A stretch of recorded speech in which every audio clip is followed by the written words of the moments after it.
અરે પપ્પાને પૂછ્યા વગર મમ્મીએ સોનાને વીંટી લઈ લીધી. તો આ છે અમારા ખેતરનો રસ્તો અને અમે જઈએ છીએ ગામમાં.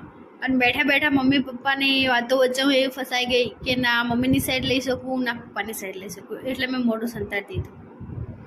જો પપ્પાની સાઈડ લઉં તો મમ્મી રીસાઈ જાય, મમ્મીની સાઈડ લઉં તો પપ્પા રીસાઈ જાય. જે લોકોને નથી ગમતી તેમના કાલને શોભે ત્યાં મસ્ત ચપ્પલ લઈ લીધા. પછી ગરમી લાગતી હતી તો લસ્સી પી લીધી. લસ્સી પીધી મેં, પપ્પાએ અને મમ્મીએ.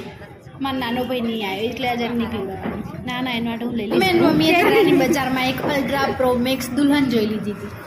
પછી આવી ગયા જ્વેલર્સમાં, જ્યાં પપ્પાને પૂછ્યા વગર મમ્મીએ સોનાની વીંટી લઈ લીધી. એટલે હવે ગાડીમાં ચૂપચાપ બેસીને અમે જઈએ છીએ ઘરે. અને આ છે અમારા ગામની એ જગ્યા જ્યાં રાત્રે ભૂતો પાર્ટી કરે છે. તાકાત હોય તો આવી જજો.